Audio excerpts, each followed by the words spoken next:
Bienvenue chez Brest Motorsport. Aujourd'hui, on va passer une 535i au banc. Pourquoi? Parce que stage 2, je vais reprendre la liste des pièces, mais c'est un programme vraiment complet qui attend cette série 5. Venue d'où? Le kit carrosserie qui est dessus, intégral, de partout. J'avais jamais vu ça. Et ben c'est japonais, c'est un import Japon. Étant donné que je découvre, je vais partager ça avec vous. Je ne connaissais pas. Préparateur, a priori, c'est énergie. Ensuite, un petit spoiler. Un rajout de PC arrière. On va la monter. Hein. Je vous dis programme complet, c'est un vrai programme complet. Donc, on va forcément voir l'échappement. Donc, on a des sorties qui sont gravées au nom de ce préparateur. Les feux, j'en sais rien. Je suppose qu'il y a plein de gens qui proposent ça. Ensuite, on a des bas de caisse. Alors ça, je pense pas que ce soit le préparateur. On a des jantes qui sont pas spécifiques au kit, je pense pas. Et on a un pare-choc avant. J'ai jamais vu ça. Il est spatial. Et les plaques, hein, le format rectangulaire, carré, c'est normal. C'est comme les USA. Le Japon, ça n'a pas du tout le même format de plaque que chez nous. Donc voilà, je vous attends dans les commentaires, la petite histoire de cette marque. Vous aimez pas. Essayez de pas être trop méchant. On a tous des goûts différents. Et là, la culture est bien différente. Hein. On est à, je sais pas combien de kilomètres. Je vais même pas essayer d'estimer le truc. C'est vachement loin. On va dire ça comme ça. Par contre, stage 2. Donc, downpipe, donc échangeur, donc charge pipe, reprog moteur, évidemment, reprog de boîte, entretien global de la voiture. Merci de nous avoir confié cette voiture. On est toujours content d'avoir des beaux chantiers comme ça, que ce soit simple, même de l'entretien, dans un package aussi complet. Je ne sais pas d'ailleurs si les LED, en tout cas les lumières qu'on a dans le pare-choc, sont fonctionnelles. On va essayer de voir ça pendant le banc. Alors Pascal me dit, voilà, tu souris, t'es pas convaincu. Non, effectivement, c'est pas mon style. Mais comme je vous l'ai dit, on est tous différents. Et à noter que la peinture aussi n'est pas celle d'origine. On est blanc nacré. Et clairement, c'est vraiment une question de goût. Alors Manon, elle est carrément pas ouverte. Elle déteste 90% des voitures. Même pas préparé, hein, même d'origine pour elle, les Subaru, ça n'existe pas. Tout ce qui vient de ce côté, alors pas les BM, hein, mais toutes les voitures qui sont asiatiques, c'est même pas la peine de lui en parler. C'est du racisme. À ce niveau-là, c'est du racisme. C'est pas le tout de rigoler, maintenant, il faut travailler et on va aller chercher les pièces.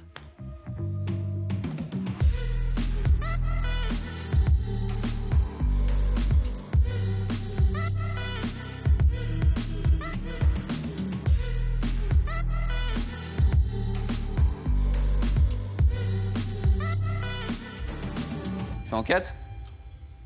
Allez. On va commencer par la passer d'origine, cette voiture. On va faire...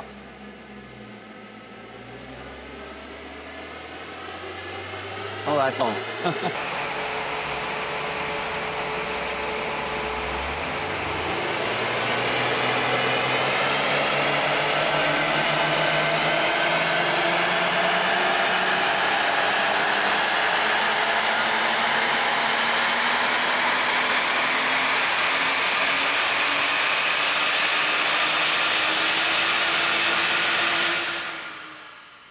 Ah non, non, c'est une série F, mais elle est encore...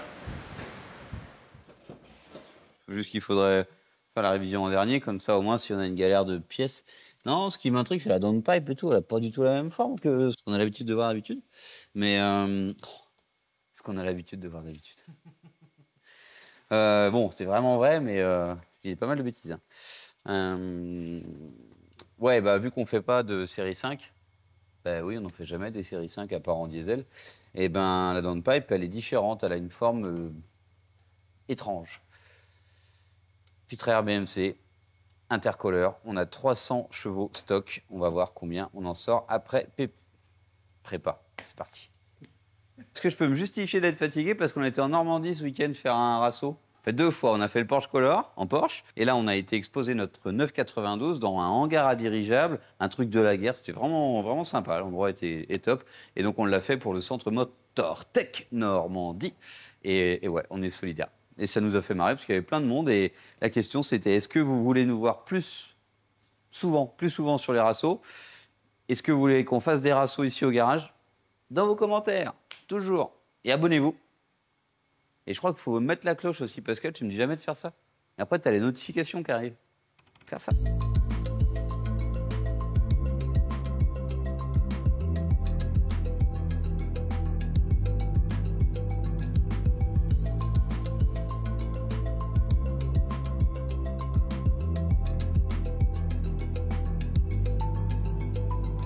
Reprog moteur stage 2, tout simplement. Pas d'options supplémentaires, pas de pop-and-bank, on peut faire plein de choses, mais on va pas le faire. Par contre, on va reprogrammer la boîte de vitesse. Ce que je veux dire par là, c'est reprog de boîte, c'est un ECU différent. C'est vraiment celui de la boîte de vitesse. Donc on va optimiser ces réglages pour que ce soit plus soft, plus agréable, plus permissif aussi. On peut aussi sauter des limiteurs de couple pour pouvoir vraiment utiliser pleinement la puissance moteur, le couple. Donc, reprog de boîte. Et voilà pourquoi j'ai ma petite liste. Parce que là-dedans, on fait une vidange moteur, un filtre BMC, on fait les bougies et les bobines. Ben ouais, pour avoir des perfs au top, c'est très bien. On ne serait pas à l'abri non plus là-dessus de faire une pompe HP. Elle a très peu de kilomètres. Les voitures importées du Japon ne roulent pas là-bas. Donc, je crois qu'elle a 55 000 kilomètres. Vous vous rendez compte, c'est une voiture qui a 10 ans. Hein. On remplace le liquide de frein, on met des Duritavia, on change tout le freinage au final, les disques, les plaquettes.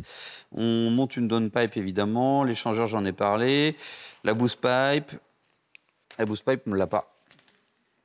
Donc, juste la charge pipe. La boost pipe, en général, ne casse pas sur un stage 2. Et puis, je croyais qu'il me manquait une page, mais... ça fait déjà un joli programme. Action, j'ai dit. Action. Alors, on pourrait vous couper cette vidéo par une pub complètement extérieure au garage, et non. On nous a demandé de mettre en avant ce produit qu'on a essayé avant. Et bah ouais, c'est du placement de produit, on est content, on a 20 000 abonnés, vous êtes nombreux à nous suivre et on vous remercie. Donc on nous demande d'essayer des trucs. Moi je trouve ça cool, on avait essayé avec une vidéo, une dashcam. On n'a pas réussi à l'intégrer à la vidéo parce que ça correspond pas en fait à notre image et à l'utilisation de nos voitures. Là par contre, dans un garage, cette petite boîte, c'est tous les jours que ça nous sert. Tous les jours. Je vous garantis que des voitures qui ne démarrent pas, c'est un peu notre boulot. Il y a 3 solutions pour démarrer une voiture. Soit avoir une batterie avec des pinces, donc la batterie peut être sur un véhicule, démarrer, non démarrer. Soit avoir un booster avec la même batterie mais avec un système de pince un petit peu intégré, bon bref c'est un tout petit peu mieux. Ou soit vous voyez cette rallonge là qui suit la voiture et qui est en train de charger lentement, petit à petit, la batterie de cette BMW qui a plus de 20 ans et qui ne démarre pas parce que une BM qui stagne un petit peu, je dis une BM parce que chez nous il y a plein de BM, une Porsche c'est encore pire. Hein. Et les voitures qui stagnent en fait au bout d'un moment elles ne démarrent plus. Donc on nous a proposé d'essayer cette petite boîte. Je connaissais pas. Les gars m'ont dit, si, ça existe quand même, c'est les nouveaux chargeurs, nouvelle technologie, hyper compact. Alors, c'est pas un chargeur, c'est un booster.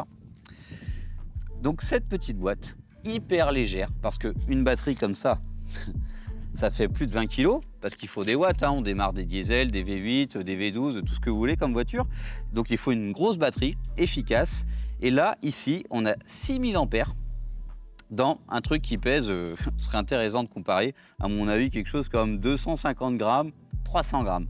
Avec, on a des pinces, pas besoin que ça fasse 10 mètres. D'ailleurs, je pense que les pinces et le booster sont plus légers que les pinces en elles-mêmes à la base. On les branche ici. Alors, ça arrive fourni, il y a un chargeur pour cette petite bête. C'est pas plus gros qu'un chargeur d'iPhone. Ici, on peut s'en servir, c'est trop bien, on peut même s'en servir, donc on l'allume. On a la capacité, la charge du truc, 78%. Ce qu'on lui demande sur le moment donné comme puissance, ça fait lampe. Si jamais on est en panne au bord de la route, on peut le poser, on peut le mettre en mode clignotement, enfin on fait ce qu'on veut, mais ça peut sauver le coup. Et derrière, on a une multitude de sorties. Alors c'est étanche, je galère un tout petit peu pour l'ouvrir. Donc voilà, on a plusieurs formats. Ça s'adapte à beaucoup de choses. Je vous l'ai dit, ici, c'est un garage. Alors, je vais éteindre la lampe en LED qui nous crache à la tronche. Parce que, c'est efficace quand même. Et avec cette petite bête, en fait, on va pouvoir se déplacer partout dans le garage, en toute sécurité, avec la possibilité de démarrer n'importe quelle voiture. Alors attention, on ne va pas le laisser 2 heures sur la voiture, c'est pas pour charger la voiture. Quand j'ai dit chargeur tout à l'heure, je me suis trompé. C'est pas non plus un maintien de charge, c'est vraiment, ça envoie une intensité forte, une puissance maximale pour démarrer la voiture sur l'instant T. Et c'est ce qu'on a besoin tout le temps. Vous voyez, cette voiture-là ne démarre pas. On a une vieille Saab là, qui a plus de 20 ans. Bah, si on la laisse une semaine sans démarrer, c'est la même chose. Et en fait, dans un garage, bah, c'est hyper pratique parce qu'une fois que la voiture est démarrée, la batterie va se recharger par l'alternateur tout naturellement. C'est rigolo parce qu'il y a une petite... Ah, on est mauvais là-dedans. J'espère que les abonnés nous en voudront pas. En tout cas, on joue le jeu. Voilà, c'est pas... Ça fait... Voilà, je vous disais plaisir d'avoir des opportunités de présenter des choses et d'avoir des choses à essayer parce que je vous garantis que ça facilite la vie des gars au garage d'avoir cette petite chose qui démarre toutes les voitures sans se casser le dos. Eh bien, la petite mise en œuvre de mettre le chargeur, ça fait quasiment toute la matinée que c'est en train de charger. Eh bien, ça démarre pas. Ici, j'ai mon petit truc hyper safe. Un truc qui est rigolo aussi, c'est mettre ses pinces, voilà, on met le plus et le moins ensemble. Moi, ça m'arrivait jamais. Je me rends compte que parfois, bon, les gens sont un petit peu... J'ai vu quelques clients faire des belles étincelles. Hein. Eh bien là, c'est pas possible. Donc, truc assez facile aussi, c'est que souvent sur les voitures, on a un accès rapide à la batterie parce que vous l'avez vu avec le chargeur traditionnel, on va dire, le chargeur lent. Eh ben, on a été se brancher dans le coffre. Mais en fait, on a les mêmes raccourcis à l'avant. Donc, on a la masse qui doit être par ici. Mais là, on a le plus d'abord. Et la masse sur celle-ci, bah, c'est bizarre, les BM, je les connais par cœur. J'ai un petit peu honte. Mais on va la prendre là. Donc, pas d'étincelle, rien du tout. On l'allume. Et maintenant, on n'a plus qu'à essayer de démarrer. C'est une guirlande de Noël. C'est beau.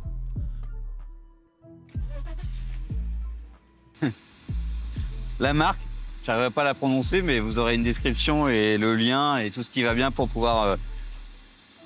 Il n'y a pas que ce type de booster. Hein, il propose plein de choses. Donc, allez jeter un œil.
Un stage 2, ça dit quoi? Ça dit que si on monte les bonnes pièces, ça marche bien.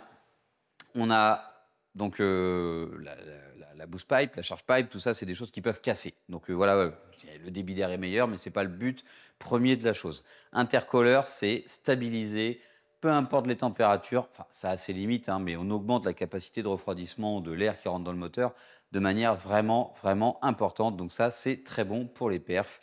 Et ensuite, supprimer le catalyseur, ça donne une sonorité meilleure. On ne l'a pas vraiment ressenti. Hein. Ici, c'est rigolo parce qu'on va continuer à parler échappement. Et là, on est sur le banc. On bosse sur la carto et on n'arrive pas à faire ce qu'on veut.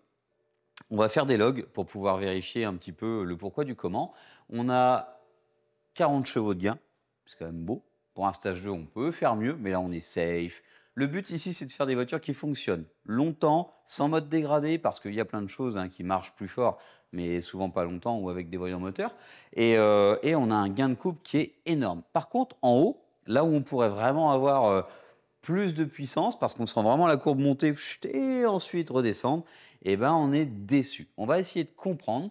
On a mis le doigt sur une chose, c'est que dans ce pack énergie de la voiture, a priori, c'est des bruits de couloir dans le garage, mais a priori, c'est dans les 11 000 $ ou euros le kit carrosserie, donc PC avant, PC arrière, bas de caisse, le petit spoiler. Il y a aussi les jantes qui sont énergie. Je pensais que c'était une montre BMW pas une montre d'origine bien sûr, mais quelque chose qui ressemble beaucoup à ce qu'on peut trouver, le style multi-bâton comme ça, et non, c'est gravé énergie sur les bâtons, et du coup on a une ligne d'échappement énergie, et là par contre c'est souvent le problème, on l'a abordé dans la M392 ESS, la dernière qu'on vient de faire, on a une ligne IPE, hein, une marque que tout le monde connaît qui fait perdre 40 chevaux, quand même, hein. Et bien là, je ne serais pas étonné qu'en débit de gaz d'échappement, en sortie de ligne, on n'est pas terrible. Même si c'est plutôt au début que ça joue, on passe de ça, même ça, à ça, à ça, à ça. Donc, c'est pas une Civic Type R. Hein. Il n'y a pas besoin d'avoir une sortie d'échappement de Subaru non plus. Enfin, je raconte n'importe quoi, j'y connais rien, ces voitures. Par contre, les BM, on connaît bien, donc on va trouver. Donc, ce qu'on va faire pour trouver, c'est qu'on va faire des logs et on va vérifier que tout est bon. Les tempés, le boost, pas de fuite de sural, et puis la FR, la totale. C'est reparti pour un dernier et ultime tir si tout va bien.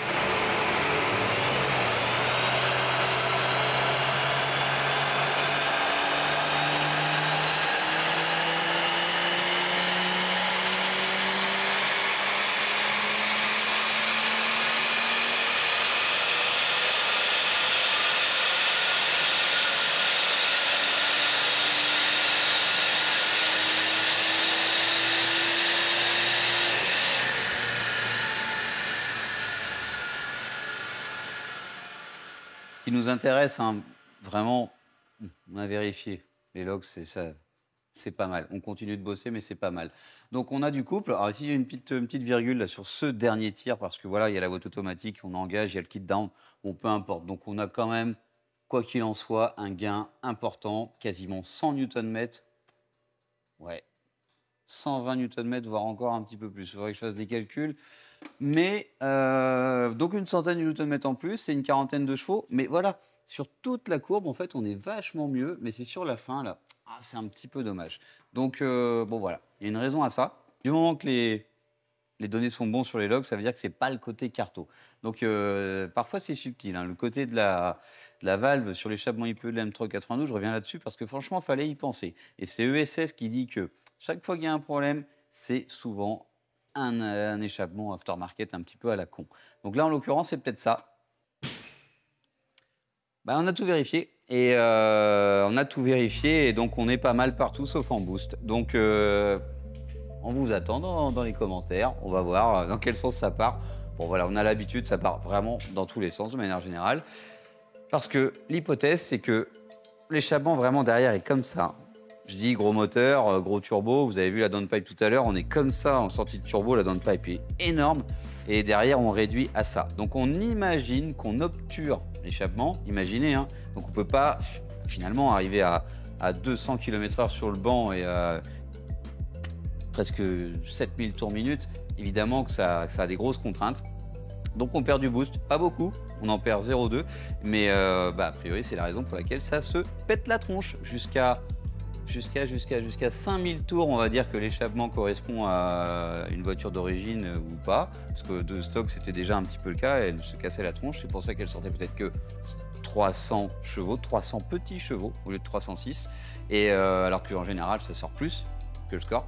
Et là, 340. Donc voilà, une hypothèse un petit peu technique. On va vous faire un petit plan sur cette plomberie japonaise et je vous dis Kenavo, la suite des travaux de cette voiture continue, de l'entretien et un petit peu d'optimisation freinage. Kenavo, abonnez-vous, n'oubliez pas, c'est important. À très vite.